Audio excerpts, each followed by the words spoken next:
Hello dear doctors and parents, welcome back to S NEET. आज इस video में हम लोग बात करेंगे सीट मैट्रिक्स के बारे में जो कि नीट 2024 के स्पेशल स्टे वैकेंसी राउंड के लिए अवेलेबल है। अब कितनी सीटें अवेलेबल है उसकी बात करेंगे, क्लिनिकल की कितनी सीटें हैं, टोटल कितनी सीटें हैं, प्लस बात करेंगे डीम्ड यूनिवर्सिटीज की क्लिनिकल सीटें उसमें कितनी है, प्लस अवेलेबल ऑल इंडिया कोटे में जो क्लिनिकल की है उसकी बात करेंगे, प्लस अनराई की सीट जो अवेलेबल है उनकी बात भी इस वीडियो में हम लोग करने वाले हैं। इसके अलावा आपको याद होगा कि एमसीसी के यानी कि ऑफिशियल वेबसाइट के ऊपर इन्होंने बोला हुआ है कि नोटिस एनआरआई कन्वर्जन के लिए भी नोटिस उन्होंने डाला हुआ था। वो 6 मार्च 2025 लास्ट डेट थी एनआरआई कन्वर्जन की। तो वो मैं ऑलरेडी आपको बहुत सारी चीजें समझा चुका हूँ। ये वाला नोटिफिकेशन भी मैं समझा चुका हूँ, एनआरआई वाले बता चुका हूँ, क्योंकि मैं बहुत बार आपको बता चुका था पहले के राउंड्स में। क्योंकि अब आपको बहुत ज्यादा टाइम नहीं मिलने वाला है, तो आप चीजें अपने से अच्छे से मैनेज कर सकते हो या फिर हमें कॉन्टेक्ट करके रख सकते हो, मैं आपको गाइड कर दूंगा। तो ऑब्वियसली आपने अगर चीजें नहीं करी हैं, किसी से कॉन्टेक्ट नहीं करा है, तो आपको ऑब्वियसली पता ही होगा कि चीजें कैसे क्या होने वाली हैं। तो बहुत ज्यादा डिटेल से डिस्कस इसके बारे में मैं नहीं करूंगा, क्योंकि जो हमारे कॉन्टेक्ट में है हम आपको सारी अपडेट प्रोवाइड करवा ही रहे हैं, या तो टेलीग्राम के थ्रू। अगर आप जुड़े हुए हो तो वेल एंड गुड, अगर नहीं जुड़े हो टेलीग्राम से तो जुड़ जाना और हमें कॉन्टेक्ट कर लीजिए पेड काउंसलिंग के लिए। नंबर स्क्रीन के ऊपर डिस्क्रिप्शन बॉक्स में अवेलेबल है, वहां पर आपको सारी चीजें मिल जाएंगी। अब आपको ये पता चलेगा यहाँ पर कॉन्टेक्ट जब करोगे, पेड सर्विसेज लोगे, कि आपको कौन से स्टेट में अप्लाई करना है या फिर ऑल इंडिया कोटे में अप्लाई करना चाहिए, कहां पर आप चीजों के लिए सेफ रह सकते हो, यानी कि आपको सीट मिलने के चांसेस काफी ज्यादा रहेंगे, और कहां पर आपको नहीं रहेंगे, कितना आपका बजट रहने वाला है, उन सभी के लिए आपको कॉन्टेक्ट करना ही पड़ेगा। अदरवाइज आप खुद से मैनेज करना चाहते हो वेल एंड गुड, लेकिन ध्यान रखना अगर खुद से कर रहे हो तो इस राउंड में कोई भी गलती मत करना। क्योंकि जब मैंने एलिजिबिलिटी वाला रूल्स आपको समझाए थे तब उसमें एक बात और क्लियर थी कि आप से अगर कोई मिस्टेक होती है, मिस्टेक क्या हो सकती है कि आपको कोई ब्रांच पसंद नहीं है, लेकिन गलती से वो ब्रांच आपके चॉइस फिलिंग के टाइम पे फिल हो गई है, तो ऑब्वियसली वो तो मिल ही जानी है। और अगर वो मिल जानी है तो आप उसको लीव नहीं कर सकते।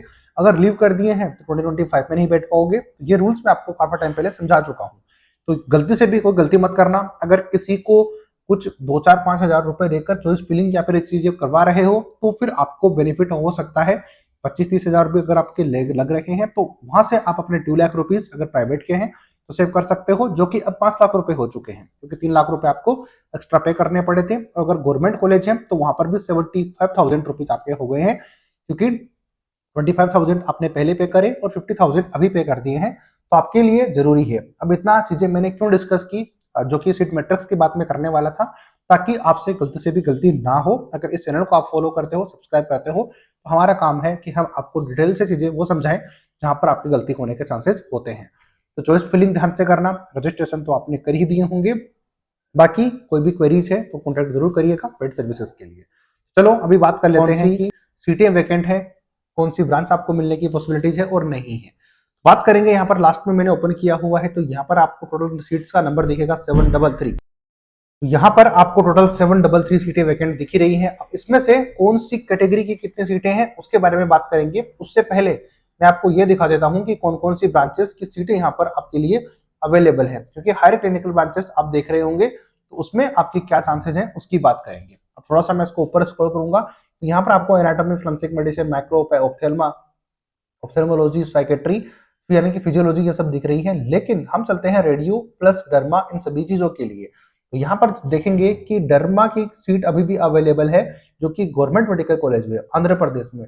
स्टूडेंट जिन्होंने कॉन्टेक्ट करके पूछा था कि कहाँ पर सीटें पॉसिबिलिटी थे, तो हमने कॉन्टेक्ट पर यही बोला था कि आपको आंध्र प्रदेश में सीट मिलने की पॉसिबिलिटीज काफी ज्यादा रहेंगी। तो जो कॉन्टेक्ट करते हैं हम उनको अपडेट कर देते हैं। लेकिन अभी क्योंकि सीट मैट्रिक्स आ चुकी है तो सब लोगों को पता चल ही चुका है कि कहाँ पर सीटें अवेलेबल है। तो स्टेट से जाओगे तो आपको फायदा होगा, या फिर ऑल इंडिया कोटा से जाओगे तो फायदा होगा।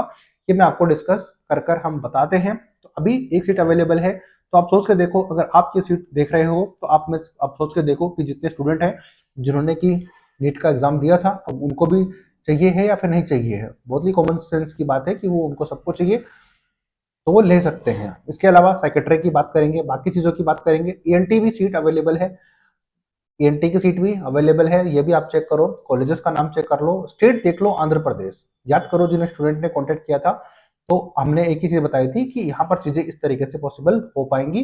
अब आपको समझ में आ गया होगा। चलते हैं कुछ और ब्रांचेस के ऊपर। तो यहाँ पर एनेस्थीसिया देखने को मिलेगा, एमडी, ये आंध्र प्रदेश के अंदर है।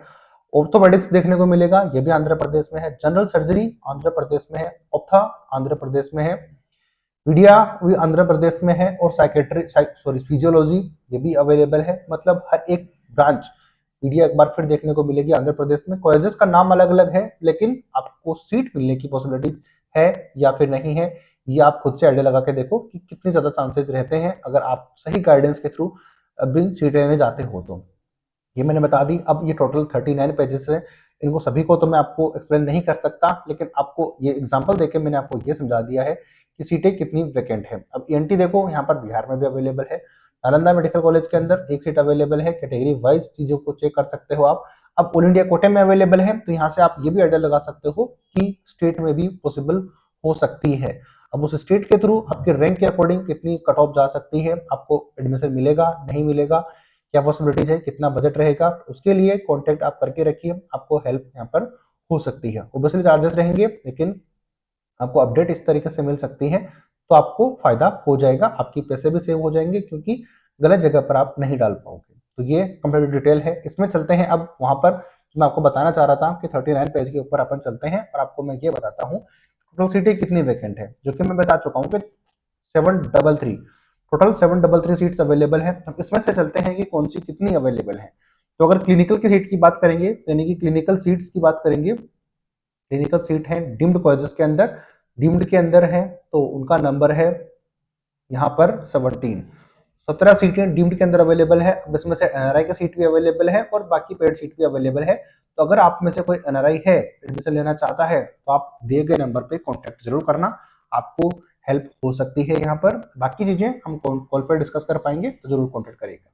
बाकी क्लिनिकल सीट्स की बात करेंगे एनआरआई के अलावा, तो यानी कि ऑल इंडिया कोटे में, चाहे तो गवर्नमेंट हो प्राइवेट हो, तो वो है नंबर है 74, यानी कि इस राउंड में भी अभी इतनी सीटें अवेलेबल हैं। इसके अलावा एनआरआई की सीट की बात करेंगे, जो कि डीम्ड कॉलेजेस के अंदर हैं, तो वो है 5।